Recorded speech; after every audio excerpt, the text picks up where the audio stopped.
Hai sobat, gimana kabar kalian? Semoga disehatkan selalu dan banyak rezekinya, amin. Jangan lupa untuk berlangganan. Dengan Anda berlangganan, Anda menjadi orang pertama di channel ini yang memiliki hak istimewa. Pada kesempatan kali ini, Sabta Novel akan melanjutkan Tales of Herding Gods episode 16-20. Untuk melihat video selengkapnya, sahabat bisa kunjungi playlist yang telah Mimin sediakan. Yuk mari, kita berimajinasi bersama dan masuk ke alur ceritanya.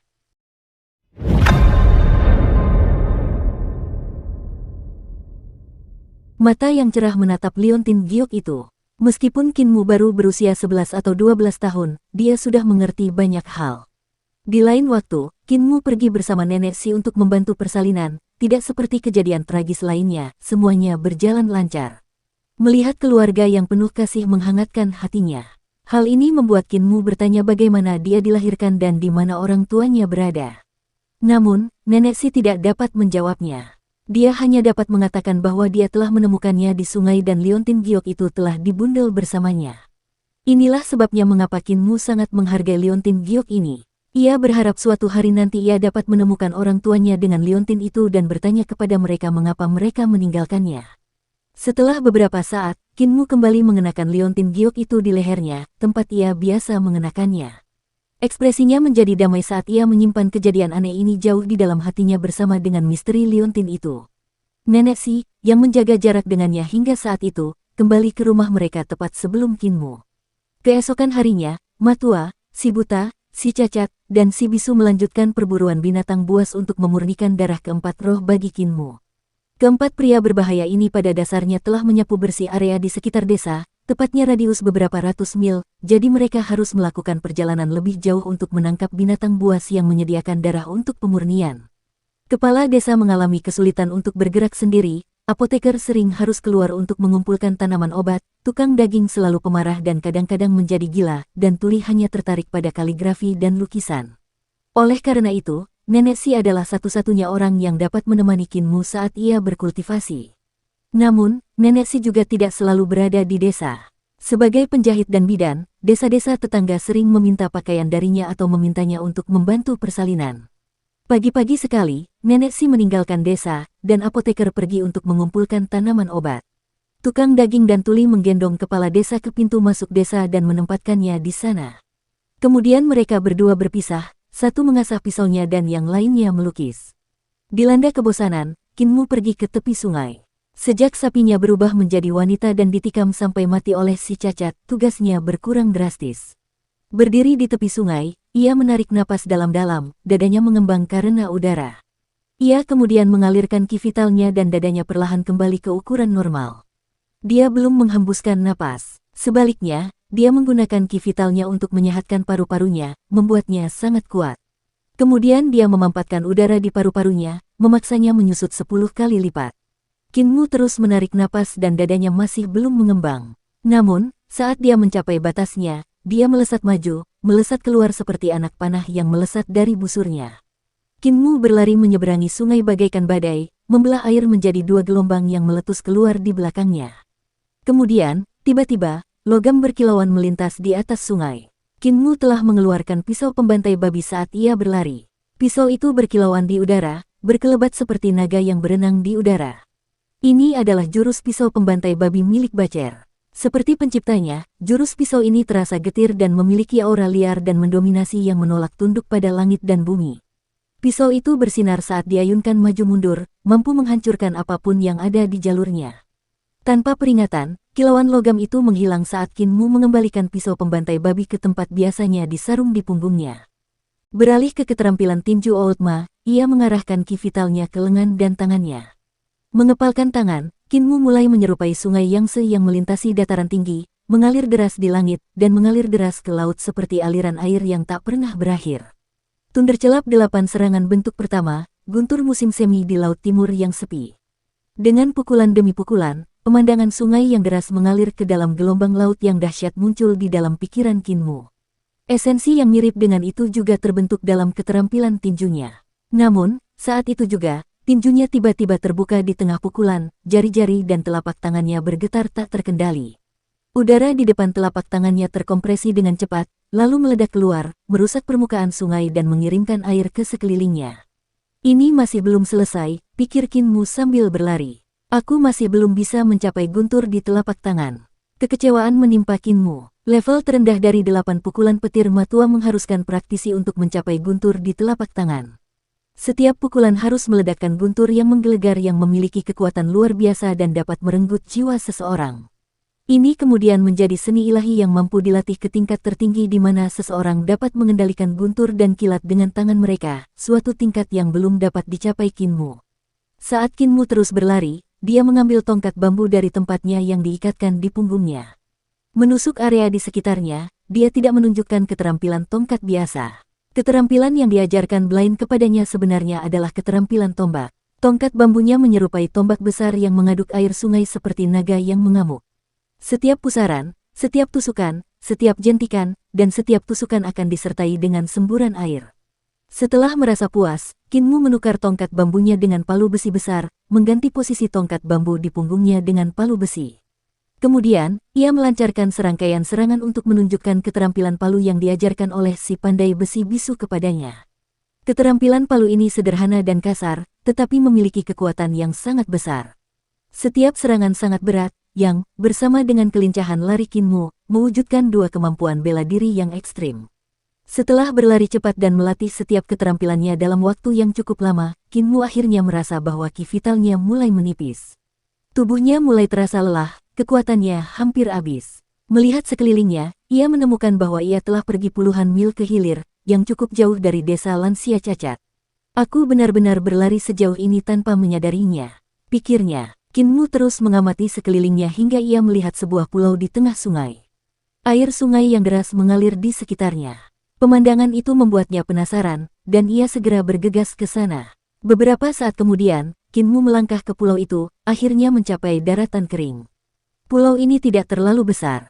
Mengingat posisinya di tengah sungai, pulau ini menyerupai bukit kecil yang dipenuhi tumbuhan, berdiameter sekitar 1000 meter dan tinggi sekitar 130 meter.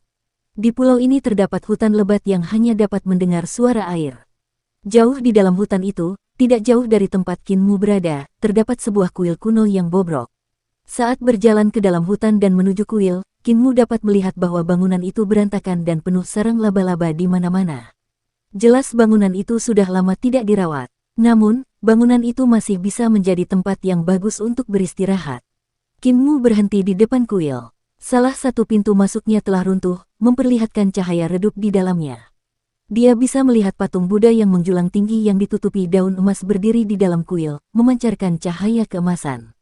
Akan tetapi, karena sudah lama tidak ada orang di sana, sebagian besar emas pada daun-daun itu telah terkelupas dan menampakkan lapisan tembaga. Tulisan-tulisan aneh dan berlekuk-lekuk dapat terlihat pada tembaga itu. Tulisan-tulisan itu tampak seperti gambar kecebong. Rantai raksasa dan tebal melilit tubuh Buddha, menahannya di tempatnya. Mengikuti panjangnya rantai dengan tatapannya, Qin Mu melihat bahwa rantai itu memanjang dari kuil kecil, membentang sampai ke pantai pulau ini, dan terjun jauh ke dalam sungai yang deras. Aneh sekali, mengapa rantai-rantai ini mengikat Buddha raksasa ini? Qin Mu berpikir dalam hati. Kakek buta berkata ada beberapa aturan tentang menyalakan dupa sebelum memasuki kuil. Karena aku tidak punya dupa, aku hanya bisa beristirahat di luar pintu masuk. Qin Mu berdeham, membungkuk, dan memberi hormat. Anak kecil ini berasal dari desa lansia cacat yang terletak di dekat sungai. Saya telah menemukan kuil Anda dan ingin beristirahat sejenak di sini. Jika saya telah membuat pemilik tanah ini khawatir, saya sangat menyesal. Dia ragu sejenak sebelum melanjutkan melafalkan doa yang diajarkan Blaine kepadanya. Sejak aku masih kecil, anak kecil ini memiliki ginjal yang lemah dan tubuh yang ringkih. Yang primordialku telah lama menghilang. Jika ada dewi yang hadir di kuil ini, tolong jangan sakiti aku. Blaine adalah seorang pengembara yang sudah tua dan berpengalaman, jadi Qin Mu sangat percaya dengan kata-katanya. Seharusnya tidak ada masalah dengan melafalkan doa seperti yang diajarkan Blaine kepadanya. Setelah selesai berdoa, Qin Mu duduk di tangga batu menuju kuil. Ia melepaskan sepatu bot besi dari kakinya dan beban besi dari betisnya, lalu mulai memulihkan staminanya menggunakan teknik pernapasannya. Dia telah mengenakan sepatu bot dan pemberat itu selama dia berlari menyeberangi sungai. Set ini telah ditempa oleh Mute the Blacksmith dan beratnya jauh lebih berat daripada set sebelumnya. Tiba-tiba, tawa lembut bergema dari belakang Qin Mu. Kau mengatakan sesuatu yang cukup menarik, kata suara seorang wanita. Kurasa aku tidak akan memakanmu lagi. Baiklah, Qin Mu segera berbalik untuk melihat siapa yang berbicara. Duduk di telapak tangan Buddha, menertawakannya, adalah seorang gadis kecil yang tampaknya seusia dengannya. Dia bertelanjang kaki dan mengenakan gaun sederhana. Rambutnya dikepang menjadi 2 kepang tipis menjuntai di depan dadanya, dan yang ketiga, yang lebih tebal, menjuntai di belakangnya. Kakinya tergantung di tepi tangan Buddha, berayun maju mundur. Gelang emas di sekitar pergelangan kakinya berdenting dengan setiap gerakan, melengkapi tawanya dan membuatnya terdengar lebih indah seperti sinar matahari di awal musim semi. Qin Mu segera berdiri dan berkata, bagaimana aku harus memanggilmu saudari Dewi? Dewi apa? Gadis itu melompat turun dari tangan Buddha dan tersenyum lebar, memperlihatkan gigi taringnya yang kecil. Namaku Xian Qinger dan aku tinggal di dekat sini. Namun, aku belum pernah melihat Dewi. Siapa namamu? Melihat senyum indah gadis itu, Qin Mu merasa gadis itu tidak jahat dan menghela napas lega. Namaku Qin Mu, yang berarti anak laki-laki yang menggembalakan sapi. Qin adalah nama keluargaku. Para tetua di desa selalu mengizinkanku menggembalakan sapi. Oh, Xian Qinger berjalan ke balik pintu kuil yang tersisa dan membukanya agar dia bisa melihatnya lebih dekat. Dia kemudian melihat ke belakang dan terkikik. Di mana sapimu? Qin Mu ragu sejenak sebelum berkata, ia berubah menjadi wanita, jadi tidak ada lagi sapi. Hal menarik seperti itu masih bisa terjadi. Xian Qinger bertanya dengan heran, lalu menjadi bersemangat. Bagaimana itu berubah? Bisakah kamu berubah? Qin Mu menggelengkan kepalanya. Saat ini aku tidak bisa, tapi nenekku bisa. Kupikir kau sudah tahu. Xian Qinger menjawab dengan kecewa. Hal menarik apa lagi yang sudah kau lihat? Cepat, masuklah dan ceritakan semuanya padaku. Tepat saat Qin Mu menggerakkan kakinya untuk melangkah maju dan memasuki kuil, tatapannya melewati Xian Qinger dan melihat beberapa tulang putih mencuat dari belakang patung Buddha. Tiba-tiba firasat buruk muncul di hatinya, kakinya berhenti di udara, dan dia berkata dengan ragu, kakek buta menyuruhku untuk selalu menyalakan dupa dan memberi hormat kepada Buddha sebelum memasuki kuil. Karena aku tidak membawa dupa, sebaiknya aku tetap di sini. Masuk saja. Xian Qinger tersenyum manis. Kurasa lebih baik aku tetap di luar. Qin Mu mengedipkan matanya dan menggerakkan kakinya ke belakang, memberinya senyum yang jauh lebih tulus daripada senyum yang biasa dikenakan si cacat. Kenapa kau tidak keluar saja? Kalau begitu aku bisa menceritakan beberapa hal yang menyenangkan dan menarik kepadamu. Tatapan mata Xian Qinger sedikit goyah, dan dia menggigit bibirnya dan terkekeh. Aku tahu beberapa hal memalukan yang hanya bisa dilakukan oleh laki-laki dan perempuan. Masuklah dan aku akan mengajarimu tentang hal itu. Dibandingkan dengan penampilannya yang ceria dan muda sebelumnya, napasnya yang manis dan menawan sekarang tampak sedikit menggoda. Wajah Qin Mu memerah, dan dia menarik napas pendek dan terengah-engah. Ginjal saya memang lemah sejak muda, ujarnya dengan keras kepala. Masuk sekarang juga. Teriakan parau keluar dari mulut gadis kecil itu. Wajah Xian Qinger berubah marah dan menjadi sangat mengerikan. Tubuhnya yang kecil dan kekanak-kanakan mulai menggembung dan membengkak saat suara bergerak keluar dari bagian bawah tubuhnya. Kakinya yang kurus menusuk gaunnya dari dalam, menjulur ke lantai dan berusaha keras untuk berdiri. Pelat tulang berlapis baja muncul dari dalam tubuhnya, menembus kulit punggungnya dan membuatnya membungkuk dengan cara yang aneh. Tulang lengan dan tangannya menembus kulitnya dan memperlihatkan cakar yang sangat tajam, bukan tulang jari. Taji tulang yang menyerupai tanduk rusa menonjol dari belakang kepalanya, wajahnya berubah menjadi wajah yang penuh ketakutan yang tak terlukiskan. Tubuhnya memanjang dan tumbuh lebih tebal hingga menyerupai kelabang raksasa yang terbuat dari tulang. Masuk sekarang juga, teriaknya, suaranya memekakkan telinga, mirip teriakan banyak wanita yang berteriak sekeras-kerasnya. Qin Mu mendongak ke arah kelabang tulang ini, keheranan terpampang di wajahnya, sebelum menggelengkan kepalanya dan berkata, tidak. Serangga raksasa itu meraung marah, kakinya yang tak terhitung jumlahnya bergerak cepat di lantai saat ia bergerak berputar-putar dan mencoba menyelam melalui pintu masuk kuil. Namun, setiap kali monster itu mencoba, seluruh pulau akan bergetar saat rantai yang melilit Buddha bergetar dan bergerak. Qin Mu segera melihat ke arah rantai yang mengarah ke sungai. Rantai itu membentang dari tepi pulau hingga ke kuil dan melilit patung Buddha emas raksasa itu. Ujung rantai yang lain kemudian diikatkan ke tubuh monster itu. Rantai tersebut terhubung dengan belenggu emas yang menghiasi tubuh monster tersebut. Setiap kali monster tersebut mencoba menyelam melalui pintu masuk kuil, rantai tersebut akan menariknya kembali. Seberapa keras pun monster itu memamerkan taringnya dan mengayunkan cakarnya, ia tidak mampu melangkah keluar dari kuil. Tetap tenang di tengah kekacauan ini, Kinmu duduk membelakangi kuil dan mengolah teknik 3 ramuan tubuh penguasa untuk memulihkan staminanya. Setelah beberapa saat, keributan di belakangnya mereda. Karena tidak dapat melepaskan diri dari rantai, monster itu berbalik untuk berteriak pada budak emas. Dasar biksu botak, kaulah yang menahanku di sini. Apa kau akan membuatku kelaparan sampai mati? Anak ini bahkan tidak mempersembahkan dupa, jadi mengapa kau tidak membiarkanku memakannya? Monster itu mengitari patung Buddha dengan frustrasi, merobohkan tulang-tulang putih yang tak terhitung jumlahnya yang ada di belakangnya. Meskipun begitu, patung itu tetap tidak bergerak. Kinmu diam-diam melirik ke belakangnya, lalu dengan cepat berbalik karena terkejut. Semua tulang itu adalah tulang manusia. Tidak mungkin untuk mengatakan berapa banyak orang yang telah meninggal di kuil kumuh ini.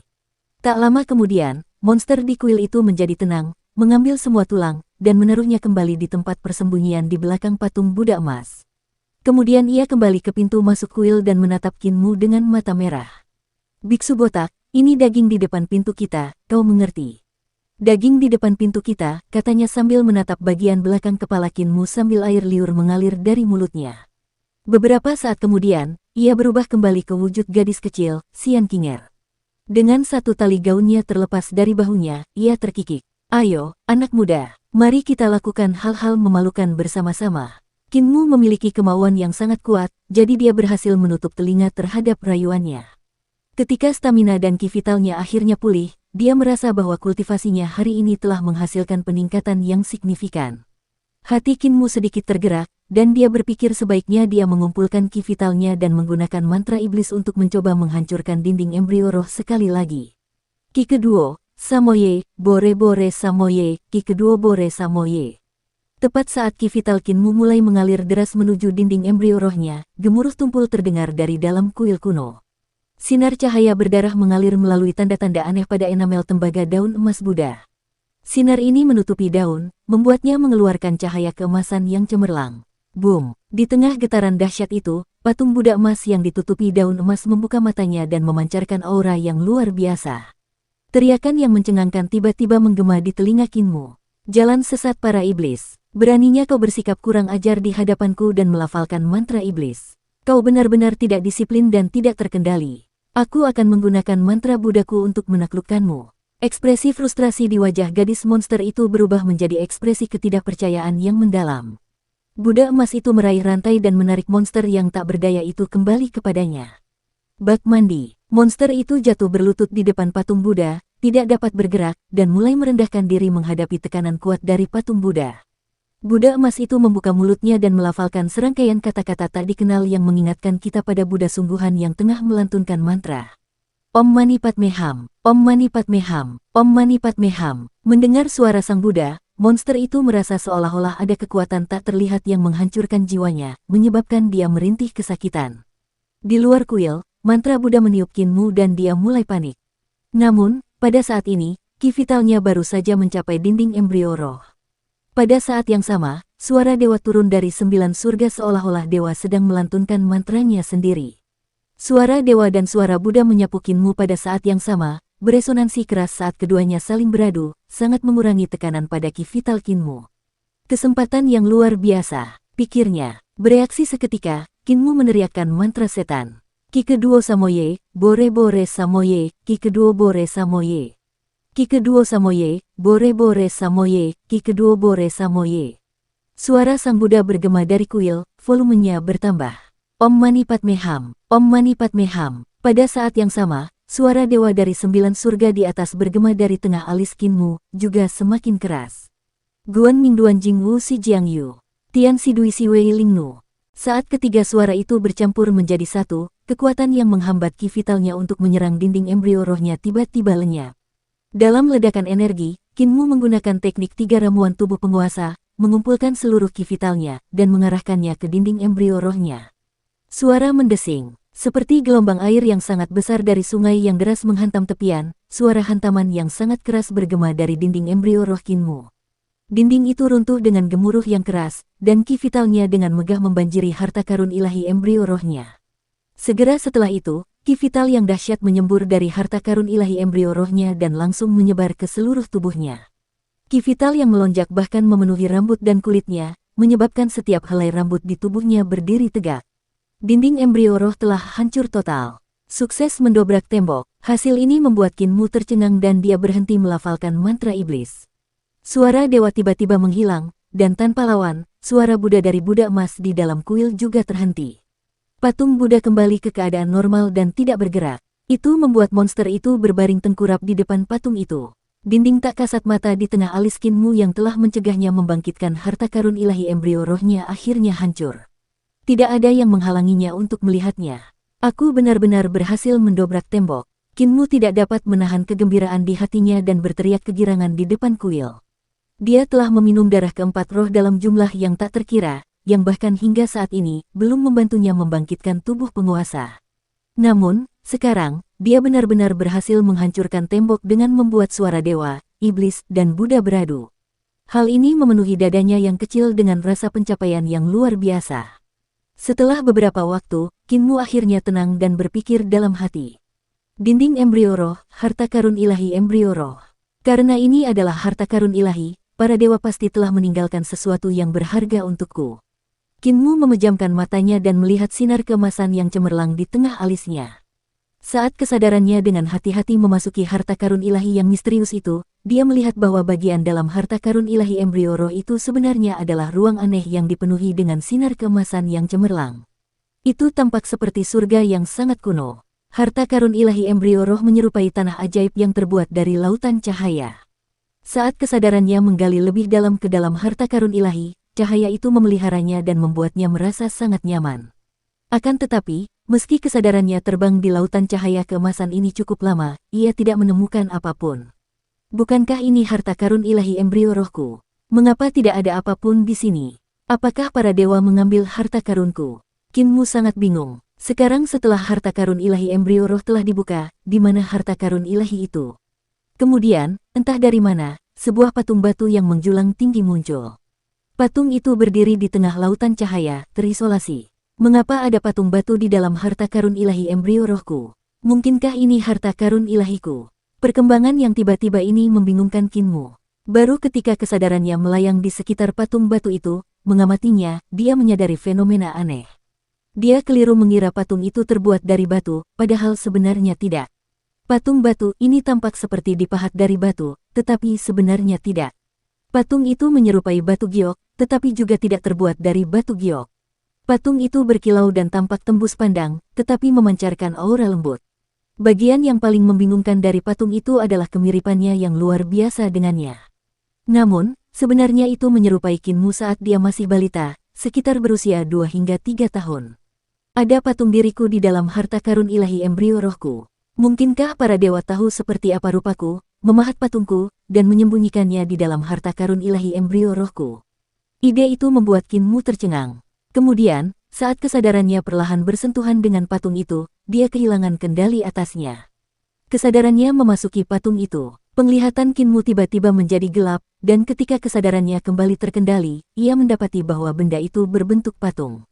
Apa yang baru saja terjadi? Pikirnya dalam hati. Kinmu membuka matanya, dan mencoba menggunakannya untuk melihat sekeliling, menyadari bahwa dia sebenarnya bisa. Dia kemudian mencoba menoleh dan menemukan bahwa kesadarannya memilikinya. Dia melihat ke bawah dan menyadari bahwa kesadarannya telah menyatu dengan patung itu, dan anggota tubuh patung itu adalah anggota tubuhnya. Kesadaran seseorang seharusnya tidak berwujud, tetapi saat ini kesadarannya memiliki wujud yang nyata. Situasi ini sungguh aneh. Kinmu merasa seolah-olah patung ini adalah sejenis roh. Kelihatannya seperti energi atau jiwa, tetapi sebenarnya bukan keduanya. Ia merasa sangat sulit untuk menjelaskan perasaan yang ditimbulkannya. Harta karun ilahi embrio roh, harta karun ilahi embrio roh, mungkinkah patung ini adalah embrio rohku dan hanya bisa terbangun jika aku menggabungkan kesadaranku dengannya? Apakah ini yang dimaksud dengan harta karun ilahi embrio roh? Kinmu mengedipkan mata embrio rohnya saat dia memahami banyak hal pada saat itu juga. Dari 7 harta karun ilahi yang besar dalam tubuh manusia, harta karun ilahi embrio roh adalah yang pertama. Namun, harta karun ilahi ini biasanya disegel. Karena orang biasa tidak dapat membuka segelnya, mereka tentu saja tidak akan dapat membangkitkan embrio roh mereka. Di sisi lain, harta karun ilahi embrio roh orang-orang dengan tubuh roh sudah terbuka. Akibatnya, mereka hanya perlu darah roh yang cocok untuk mengarahkan kesadaran mereka ke embrio roh mereka untuk membangkitkannya. Artinya, embrio roh seseorang dapat berisi kesadaran seseorang. Mungkin para dewa tidak memberikan embrio roh kepada manusia. Mungkin mereka sengaja menyegelnya. Berpikir sampai pada titik itu, Kinmu tiba-tiba merasakan ki vitalnya membanjiri lautan cahaya dari luar harta karun ilahi embrio rohnya. Embrio rohnya yang kecil menyerap jejak ki vital, dan saat ki vital masuk dan keluar dari hidungnya, hal itu memberi Kinmu perasaan yang sangat menenangkan. Setiap kali embrio roh mengambil nafas, ki vitalnya menjadi jauh lebih murni. Selain itu, Kinmu menyadari bahwa embrio rohnya juga menyerap cahaya keemasan dari laut di sekitarnya. Saat cahaya itu masuk dan keluar dari tubuhnya bersama dengan ki vitalnya, cahaya itu akan bercampur dengan ki vital. Namun, Kinmu tidak yakin apa yang terjadi. Ia mencoba membuat embrio rohnya berdiri, tetapi menemukan bahwa bayi kecil ini tidak dapat bergerak, apalagi berdiri. Bagaimana cara memindahkan embrio rohku? Aku harus kembali ke desa untuk menanyakannya kepada kepala desa, nenek Si, dan semua orang. Di tengah-tengah pemikiran ini, kesadaran Kinmu tiba-tiba kembali ke tubuhnya, dan dia membuka matanya. Batuk-batuk keras terdengar dari dalam kuil. Monster yang menyerupai seorang gadis muda itu belum mati. Monster itu berlutut di depan patung Buddha sambil batuk darah dalam jumlah banyak. Dukung terus channel YouTube Sabta Novel. Setelah merenung sejenak, Kinmu berjalan memasuki kuil. Melihat Kinmu benar-benar memasuki kuil benar-benar mengejutkan monster itu dan ia pun berjuang untuk bangun. Berjalan ke arahnya, Kinmu mengucapkan mantra iblis. Ki kedua samo kamu, bore-bore samo kamu, ki kedua bore samo kamu. Beraninya kau terus bersikap kurang ajar, makhluk jahat. Kulit gadis monster itu merinding saat mendengar patung Buddha emas di belakangnya mulai bergerak lagi. Sinar cahaya keemasan terpancar darinya, dan rantai di sekitarnya mulai bergetar, memaksa monster itu merangkak di lantai lagi. Anmani Bami Hong. Suara sang Buddha terdengar, menyebabkan monster itu memuntahkan darah dan menjadi lemas. Kemudian Kinmu berhenti meniru suara iblis, dan patung Buddha emas itu melafalkan mantranya sekali lagi sebelum terdiam juga. Monster di kaki patung Buddha itu terengah-engah, dan saat hendak mencoba berdiri, Kinmu mulai melafalkan mantra iblis lagi. Monster itu menjerit ketakutan dan segera mencoba bersembunyi di balik patung Buddha. Namun, ia tidak menyangka Kinmu akan berhenti melafalkan setelah mengucapkan dua kata pertama. Kau iblis! Monster itu berteriak dengan suara serak, menjulurkan kepalanya untuk menatap Kinmu yang berdiri di aula kuil. Kau iblis! Kau iblis yang paling ganas dan jahat! Kinmu tidak menanggapi hinaan monster itu dan malah berjalan perlahan ke depan hingga tiba di depan patung Buddha. Setelah ragu sejenak, ia tetap memutuskan untuk mengikuti nasihat si buta, yang merupakan pengembara berpengalaman, dan memberi hormat padanya. Anak kecil ini memiliki ginjal yang lemah dan tubuh yang ringkih. Yang primordialku telah lama menghilang. Ketika gadis monster itu mendengarnya mengatakan hal ini, ia batuk darah dan tertawa, matanya melotot karena tidak percaya. Anak kecil, kau mengatakan pada patung Buddha bahwa ginjalmu lemah dan tubuhmu ringkih. Itu tidak akan membantumu. Kinmu menatap monster itu dengan tatapan kosong. Ki kedua samo kamu. Patung Buddha itu bergetar dan berteriak, makhluk jahat. Berhentilah melantunkan mantra. Teriak monster itu, segera memohon belas kasihan. Monster itu jelas ketakutan setengah mati. Aku mohon padamu, berhentilah melantunkan mantra. Kinmu berhenti merapal mantra iblis, tetapi Buddha emas menyelesaikan satu putaran mantranya sendiri, menyebabkan monster itu muntah darah sekali lagi. Kinmu berjalan di sekitar kuil. Meskipun dia tidak dapat menemukan sesuatu yang bagus, tumpukan tulang di belakang patung Buddha itu tetap membuatnya terkejut. Banyak orang tampaknya telah tewas di kuil kumuh ini di tangan monster ini. Menyembunyikan tulang-tulang korbanmu di balik patung Buddha membuat patung Buddha menjadi rekanmu dalam kejahatan. Itu membantumu menutupi kesalahanmu dan menipu lebih banyak orang, kata Kinmu. Dia tidak bisa menahan diri untuk tidak menggelengkan kepalanya sebagai tanda tidak setuju. Jika aku meminjam kekuatan patung Buddha untuk memusnahkanmu, kehancuranmu akan menjadi pencapaiannya. Karena itu, aku tidak akan melakukan itu. Jadi, iblis, di mana semua harta karunmu? Untuk apa aku punya harta? Tanya monster itu sambil gemetar ketakutan. Biksu botak di sini mengambil semuanya saat dia menjebakku di sini. Ki kedua, Kinmu memulai. Berhentilah bernyanyi. Gadis monster itu memasang wajah tersenyum dalam upaya untuk menyenangkan Kinmu. Setelah menjalankan tempat ini selama beberapa tahun, aku berhasil menjarah beberapa barang bagus sambil memuaskan seleraku. Baiklah kalau begitu, aku akan memberikannya kepadamu. Hampir tidak berhasil bangkit dari lantai, ia berjuang untuk memanjat ke langit-langit aula kuil. Dengan lembut mendorong bagian tertentu dari langit-langit, ia menyingkapkan panel tersembunyi dan melepaskannya. Barang-barang yang disimpan di ruang di belakang panel itu berjatuhan ke lantai. Sebagian besar barang itu adalah senjata dan baju zirah. Selain itu, ada pakaian, yang sebagian besar adalah pakaian dalam wanita. Namun, mengingat bahan semua pakaian itu, semuanya tampak seperti barang-barang yang hanya mampu dikenakan oleh orang kaya. Hanya ini yang tersisa. Monster itu tersenyum. Kinmu mengerutkan kening karena kecewa. Hanya ini, kamu tidak punya pil roh atau obat ajaib. Jika aku menemukan pil roh obat ajaib, aku pasti sudah memakannya. Monster itu meregangkan tubuhnya dengan santai, lempengan kelabang bertulang di dalam tubuh femininnya retak. Aku sudah terpenjara di sini begitu lama sehingga aku memakan semuanya. Bagaimana mungkin aku mengabaikan pil roh atau obat ajaib yang rasanya jauh lebih enak daripada manusia? Namun, jangan remehkan senjata-senjata ini. Semuanya adalah harta karun, benda bagus yang disebut senjata roh yang hanya dapat ditemukan di dalam harta karun ilahi 6 arah seseorang. Senjata-senjata itu disebut senjata roh karena senjata-senjata itu dipelihara oleh ki vital seseorang sejak lahir dan memiliki kekuatan besar. Karena skeptis dengan pernyataan gadis monster itu, Kinmu mengambil pisau bersayap angsa dari tumpukan senjata. Pisau ini terasa sangat berat dibandingkan dengan pisau pembantai babi yang diikatkan di punggungnya. Namun, yang aneh adalah, meskipun pisau pembantai babi miliknya jauh lebih besar, beratnya jauh lebih ringan daripada pisau biasa. Pisau sayap angsa lebih panjang dan lebih sempit, sedangkan pisau pembantai babi lebih lebar dan lebih tebal. Sambil mencengkeram pisau pembantai babi dan mengacungkannya, Kinmu membenturkan kedua pisau itu dengan bunyi dentang pelan. Pisau pembantai babi itu dengan bersih menebas bilah pisau bersayap angsa, bagian atasnya jatuh ke lantai kuil. Monster itu menatap kosong ke arah pisau pembantai babi di tangan Kinmu dengan mata terbelalak, tak bisa berkata apa-apa. Sangat kecewa, Kinmu melempar pisau sayap angsa itu ke samping. Siapa yang menempa pisau seperti golok itu? Monster itu tergagap karena terkejut. Senjata roh yang dipupuk oleh ki vital seorang praktisi kuat di alam 6 arah bisa hancur hanya dengan sentuhan lembut. Pisaumu jelas tidak ditempa oleh orang biasa. Kinmu membelai bilah dingin pisau pembantai babi miliknya, mengirimkan udara dingin langsung ke jantung dan paru-parunya. Mute si pandai besi telah menempanya untuknya. Mute adalah pandai besi yang sangat terkenal di daerah reruntuhan besar ini. Semua yang ditempanya laku keras. Orang-orang dari desa lain sering datang menemuinya dan memintanya untuk menempa barang-barang seperti parang, cangkul, dan bajak besi. Pisau itu tidak terbuat dari logam biasa. Teriak gadis monster itu, mulutnya berbusa. Ia ingin maju untuk melihat lebih dekat, tetapi ia takut Kinmu akan melafalkan mantra iblis lagi, jadi ia hanya berteriak, coba sentuh pisaumu. Apakah ada udara dingin yang keluar darinya? Jika ada, mungkin terbuat dari besi kristal musim dingin. Memang ada udara dingin yang keluar dari sana, kata Kinmu dengan heran, sambil menganggukkan kepalanya. Mengapa seseorang menggunakan intercrystal iron untuk menempa pisau seperti golok? Teriak monster itu. Seseorang dengan keterampilan menempa yang sangat baik benar-benar menciptakan pisau seperti golok. Sungguh pemborosan bakat dan bahan. Kinmu menatap pisau pembantai babi, lalu mengikatnya lagi di punggungnya.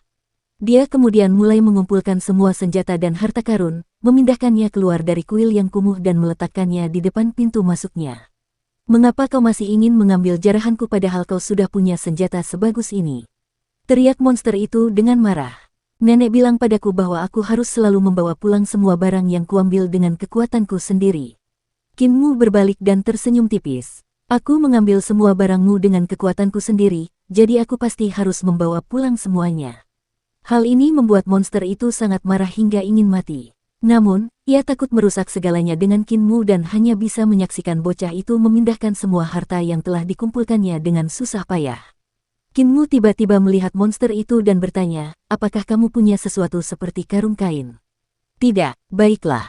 Kinmu berbalik lagi dan pergi keluar kuil. Monster itu dengan hati-hati meninggalkan aula besar dan berjalan ke pintu masuk kuil. Monster itu dapat melihat Kinmu sedang menebang pohon bambu di sekitarnya. Setelah beberapa saat, dia berhasil menggunakan bambu yang ditebangnya untuk membuat rakit darurat. Setelah meletakkan semua barang jarahannya ke rakit bambu, dia mendorong perahu dari pulau itu dan menggunakan tongkat bambu untuk bermanuver kembali ke hulu. Siapa yang membesarkan anak yang mengerikan seperti itu? Teriak monster itu, akhirnya menjadi marah. Apa yang terjadi di dunia ini? Dia bahkan berani meminta karung kain untuk membawa semua barang. Dia membuatku sangat marah sampai ingin mati. Oasis ratusan mil di hilir. Kinmu kembali ke desa lansia cacat sebelum malam tiba. Ia meletakkan keranjang bambu berisi senjata di desa, dan penduduk desa pun tak pelak lagi tercengang dan berkerumun untuk menanyakan. Kinmu menceritakan pengalamannya kepada mereka, yang membuat raut wajah Blind sedikit berubah dan berteriak. Kuil di oasis itu menahan binatang aneh tingkat teritorial, yang merupakan iblis yang sangat kuat yang ahli dalam transformasi. Namanya adalah Wanita Wu. Kau benar-benar berlari ke kuil itu dan mencuri semua hartanya kembali. Nenek Si juga berteriak, Wanita Wu itu. Aku pernah melewati kuil kumuh itu dan memukulinya karena kulihat dia telah memakan terlalu banyak orang. Akhirnya dia bersembunyi di balik patung Buddha. Buddha itu aneh dan ingin menaklukkanku, jadi aku tidak memukulinya sampai mati. Ada sesuatu yang sangat aneh dengan patung Buddha itu. Saya juga pernah bertemu dengannya sebelumnya. Dia adalah iblis besar yang sangat kuat yang dapat menyaingi praktisi kuat dari alam 7 bintang. Si kelumpuhan bertanya, Muer, bagaimana kamu bisa lolos dari tangan Wanita Wu setelah mencuri barang-barangnya? Kinmu menyadari bahwa ia tidak bisa merahasiakannya lagi dan memberitahu semua orang tentang bahasa iblis yang telah dipelajarinya dari sisa-sisa di lembah. Ia kemudian menjelaskan bagaimana ia menggunakan suara dewa, iblis, dan Buddha untuk menaklukkan Wanita Wu secara keseluruhan. Semua penduduk desa tercengang mendengar cerita Kinmu. Setelah beberapa lama, akhirnya Pak Tuama menghela napas dan berkata, muda dan menjanjikan, muda dan menjanjikan. Si Cacat, si Tuli dan yang lain semua menganggukkan kepala dan mengacungkan ibu jari tanda tak henti-hentinya kagum. Wanita Wu, iblis besar yang memiliki kekuatan seperti praktisi kuat alam 7 bintang, benar-benar diperas dan dirampok oleh Kinmu. Sungguh muda dan menjanjikan, membuat mereka semua bangga dengan tidak gagal menjalankan ajaran mereka. Mute mengambil beberapa senjata dan mengayunkannya beberapa kali sebelum menggelengkan kepalanya. Dia memberikan beberapa isyarat tangan yang berarti bahwa kualitas senjata roh ini tidak begitu bagus dan tidak berguna. Besok aku akan pergi ke kota naga perbatasan dan menjual senjata-senjata roh ini. Aku juga akan membeli beberapa rempah-rempah, gulungan kain, dan anggur berkualitas saat berada di sana. Nenek Si tersenyum, sudah waktunya aku menjual ternakku juga. Kinmu kembali bersemangat. Ke kota naga perbatasan. Dia tumbuh di desa lansia cacat sejak kecil dan baru diizinkan keluar baru-baru ini. Dia hanya pernah mendengar tentang kota naga perbatasan dan belum pernah ke sana. Kami belum bisa membawamu ke sana. Kamu masih terlalu muda. Nenek Si menggelengkan kepalanya. Kinmu merasa kecewa dan ragu sejenak sebelum mengumpulkan keberaniannya untuk mengaku, Nenek Si, kakek Ma, masih ada satu hal lagi. Tubuh penguasaku telah terbangun. Keadaan di sekitarnya menjadi sunyi. Setelah beberapa saat, Matua, si Cacat, si Buta, dan Nenek Si mulai merayakan sementara si Bisu terus mengoceh. Hanya si Tuli yang tidak melihat apa yang dikatakan Kinmu dan bingung mengapa orang-orang tua ini tiba-tiba menjadi gila. Sampai dia melihat Kinmu mengulanginya lagi, dia kemudian menyadari apa yang dikatakan Kinmu dan tertawa terbahak-bahak. Si Buta berseru keras, kepala desa, apoteker, cepat datang. Tubuh penguasa telah terbangun. Jagal dipenuhi dengan kegembiraan dan melolong panjang ke arah surga. Kepala desa, apoteker, tubuh penguasa akhirnya terbangun. Ketika Kinmu kembali ke desa, kepala desa sedang duduk di depan rumahnya dengan apoteker di sampingnya menyeduh teh dan menuangkan secangkir untuknya. Namun, kepala desa tidak memiliki anggota tubuh sehingga apoteker harus mengangkat cangkir teh ke mulutnya. Keduanya sering minum teh bersama dalam suasana santai dan berkelas, hidup dalam kepuasan.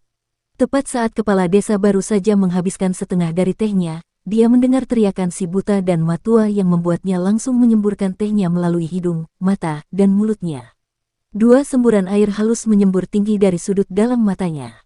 Kerik, cangkir teh di tangan apoteker juga hancur berkeping-keping, memercikkan teh ke wajah kepala desa. Sambil menatap satu sama lain dengan mata terbelalak, mereka saling memandang dengan tak percaya sementara mulut mereka perlahan terbuka tanpa disadari. Apoteker itu tersadar dan tergagap, tubuh penguasa telah terbangun. Kepala desa tampaknya belum sadar kembali dan dia terus menatap kosong. Kripel berjalan pincang dan menganggukkan kepalanya dengan penuh semangat, sambil tersenyum, benar sekali, tubuh penguasa telah terbangun. Aku baru saja memeriksa dan menemukan bahwa ki vitalnya 3 kali lebih padat dan lebih murni daripada di pagi hari. Selain itu, di tengah alisnya, ada fluktuasi aneh saat embrio roh terbangun yang jelas menyatu dengan kesadarannya. Ini adalah tanda bahwa embrio rohnya sedang terbangun. Kinmu berjalan mendekat dan melihat mulut apoteker itu semakin lebar seolah-olah dia telah memasukkan 2 telur bebek ke dalamnya. Di sisi lain, masih ada air yang keluar dari kelopak mata bawah kepala desa. Dia berpikir, kakek kepala desa dan kakek apoteker terkejut seperti yang diharapkan, tetapi bukankah mereka terlalu terkejut? Apoteker menutup mulutnya dan dengan cepat bertanya, "Muer, apakah tubuh penguasamu benar-benar telah terbangun?" Kinmu menganggukkan kepalanya dan berkata, "Ia terbangun saat aku tidak memperhatikan." Apoteker hampir mati tercekik dan bergumam, bangun saat dia tidak memperhatikan. Kepala desa akhirnya sadar kembali dan terkekeh, tidak diragukan lagi bahwa Muer benar-benar tubuh penguasa. Aku tidak mungkin salah menyimpulkan dengan pengetahuanku yang sangat mendalam. Wajar baginya untuk membangkitkan tubuh penguasanya, kukuku. Apoteker itu memasang ekspresi yang sangat aneh dan dengan cepat batuk beberapa kali untuk menutupinya, sungguh menakjubkan bahwa tubuh penguasa telah terbangun. Namun Muer, kamu tidak boleh sombong karena baru saja membangkitkan tubuh penguasamu. Jalan kultivasimu baru saja dimulai, apakah kamu mengerti? Kinmu menganggukkan kepalanya tanda setuju. Kepala desa tersenyum, apa yang dikatakan apoteker itu benar. Jalan menuju tubuh penguasa sangatlah sulit, jadi kamu tidak boleh mengendur. Apoteker, aku merasa sedikit lelah. Tolong suruh aku kembali dulu. Apoteker mengerti dan mengirimnya kembali ke rumahnya. Di dalam rumah, kedua lelaki tua itu saling memandang dengan cemas dan apoteker berusaha sekuat tenaga untuk merendahkan suaranya setelah beberapa saat. Kepala desa, apakah Muer benar-benar tubuh penguasa?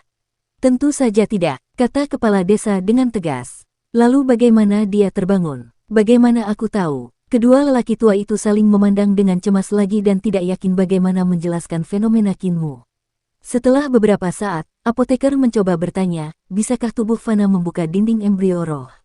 Mortal Body Wall Break, aku belum pernah mendengarnya sebelumnya, Kinmu pasti yang pertama. Kepala desa tiba-tiba tersenyum, apoteker, mungkin Kinmu benar-benar akan menjadi tubuh penguasa dan berjalan di jalan yang tidak biasa. Bukankah itu tujuan kita? Apoteker juga tersenyum, tubuh Fana menjadi tubuh penguasa. Muer telah membangkitkan tubuh Fana dan jalan menuju tubuh penguasa baru saja dimulai. Seolah-olah aku sudah bisa melihatnya mengalahkan seekor naga dalam satu pukulan. Kepala desa menganggukkan kepalanya dan tersenyum, tepat sekali. Kita tidak bisa memastikannya, tetapi dengan semangat dan kemauannya, dia mungkin bisa melangkah lebih jauh dari kita. Kedua rubah tua itu tertawa bersama dan keluar dari ruangan lagi. Kepala desa terbatuk dan memanggil Kinmu untuk bertanya kepadanya bagaimana ia membangunkan embrio rohnya. Kinmu bercerita kepadanya tentang bagaimana ia memanfaatkan momen ketika suara dewa, suara iblis, dan suara Buddha bertarung dan menggunakan ki vitalnya untuk menghancurkan dinding embrio roh.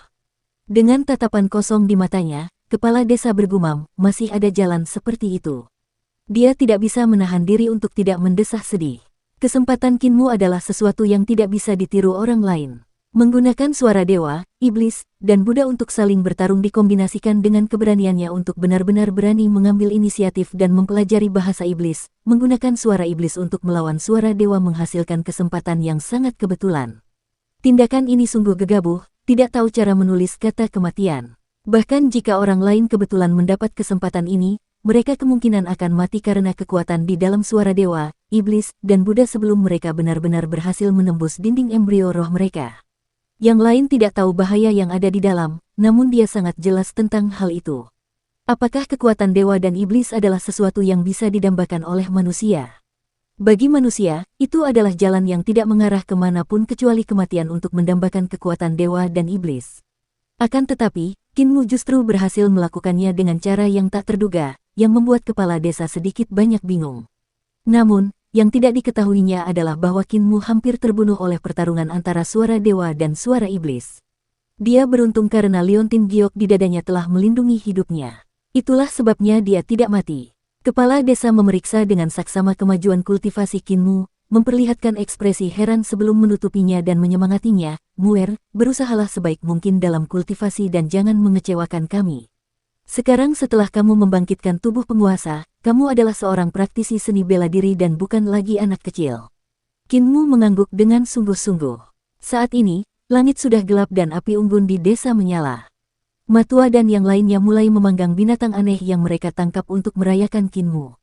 Nenek Si berlari mendekat dan meraih Kinmu kembali. Kepala desa, apoteker, datanglah juga, mari kita berpesta. Kalian berdua bisa pergi duluan. Apoteker dan aku akan menyusulmu.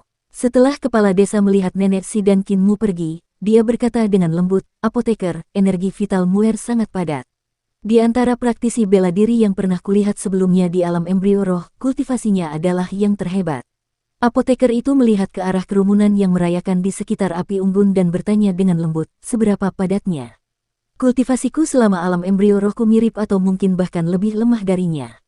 Kepala desa berkata dengan acuh tak acuh, yang kumaksud adalah kultivasi di puncak alam embrio rohku, sedangkan dia baru saja memasuki alam embrio roh dan masih akan terus tumbuh.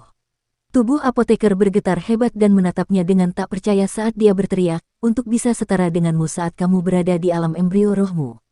Keberadaan macam apa kamu? Bagaimana dia bisa? Tapi dia justru melakukan hal itu. Kepala desa memasang ekspresi tenang dan tersenyum, saat embrio rohnya belum terbangun, kultivasi ki vitalnya sudah lebih kuat daripada praktisi seni bela diri di alam embrio roh dan bahkan lebih padat daripada milikku saat aku berada di tahapnya. Sekarang setelah terbangun, dia hanya akan menjadi lebih kuat. Berusaha keras untuk melakukan yang terbaik selama bertahun-tahun dan dengan darah yang tak terhitung jumlahnya dari 4 roh yang telah kalian berikan padanya, wajar saja jika dia bisa mencapai prestasi seperti ini. Apoteker masih sangat terkejut dan bergumam, namun, untuk menjadi lebih padat darimu saat itu, kamu adalah... Saya tidak lebih dari seorang lansia cacat. Kepala desa memotongnya dan tersenyum, kau tidak bisa menggunakan aku untuk mengukur para remaja zaman sekarang. Satu-satunya perhatianku sekarang adalah bagaimana membiarkan Muir melepaskan kekuatan penuh ki vitalnya karena ki vitalnya tidak memiliki atribut apapun. Mari kita pergi sekarang dan jangan membuat mereka menunggu lebih lama lagi. Hati apoteker sedikit tersentak. Satu-satunya alasan mengapa ki vital dapat melepaskan kekuatan penuhnya adalah karena atribut. Tanpa atribut apapun dalam ki vital Kinmu, wajar saja jika dia tidak dapat melepaskan kekuatan penuhnya. Sekalipun dia telah membangkitkan embrio rohnya dan memiliki tingkat kultivasi yang jauh lebih padat daripada orang normal, semua itu tidak ada gunanya jika dia tidak dapat mengeluarkan kekuatan penuhnya. Saat keduanya tiba di api unggun, Tuli mengeluarkan telinganya yang terbuat dari besi dan mencucinya dengan anggur sebelum memasangnya kembali ke lubang telinganya. Menuang anggur ke dalam api unggun, apinya langsung menyala dengan hebat. Tuli tersenyum dan bertanya, Kepala desa, kita baru saja mengikuti ujian dan meskipun Kinmu telah membangkitkan tubuh penguasanya, tetapi dia masih belum dapat melepaskan kekuatan ki vital tubuh penguasanya. Dengan pengetahuanmu yang luas, kamu pasti tahu cara melepaskan kekuatan ki vital tubuh penguasanya, kan? Pada saat ini, apoteker dapat merasakan kepala lelaki tua di sampingnya menjadi 3 kali lebih besar dari biasanya. Kepala desa mengangkat kepalanya dan menatap apoteker di sampingnya dengan tatapan tak berdaya. Namun, apoteker menoleh ke sisi lain dan bersulang untuk matua. Apakah tubuh penguasa Muir kuat atau tidak? Tanya kepala desa. Si Tuli mengerti apa yang dikatakannya dan memuji, kuat. Ki vitalnya sangat ulet dan sulit dibubarkan. Yang lain juga merasakan hal yang sama dan menganggukkan kepala mereka secara berurutan. Ketika Kinmu bertarung melawan kakak seniorku dari 5 murid Li Jiang, mereka telah melihat titik luar biasa dari ki vital Kinmu. Dengan ki vitalnya di tongkat kecil, pedang harta karun kakak seniorku sebenarnya tidak mampu memotongnya, yang berarti bahwa ki vital Kinmu sangat ulet. Kepala desa bertanya lagi, apakah ki vitalnya padat atau tidak? Si Tuli menjawab, sangat padat. Bahkan saat aku berada di wilayahnya, ki vitalku tidak mendekati miliknya. Ketika dia selesai, sisanya juga merasakan hal yang sama. Ki vital Kinmu terlalu padat, jauh lebih padat dari yang bisa dipercaya.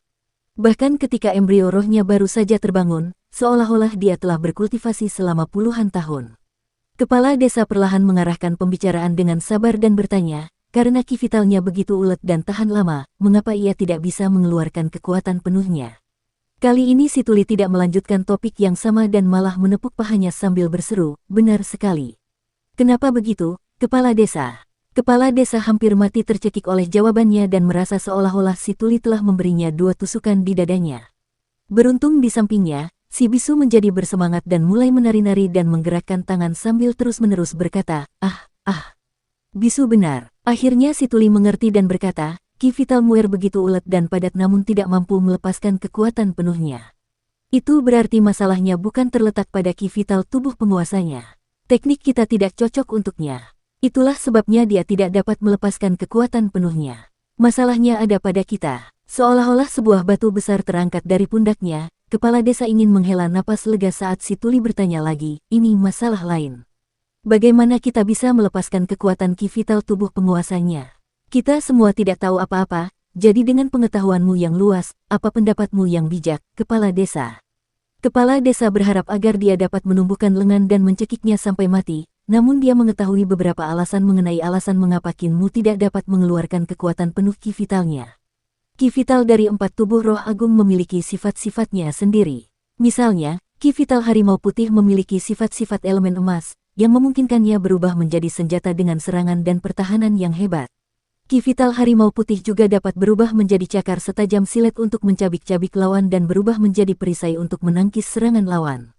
Vital ki naga hijau memiliki sifat-sifat petir, mengendalikan petir dan kemampuan penyembuhan.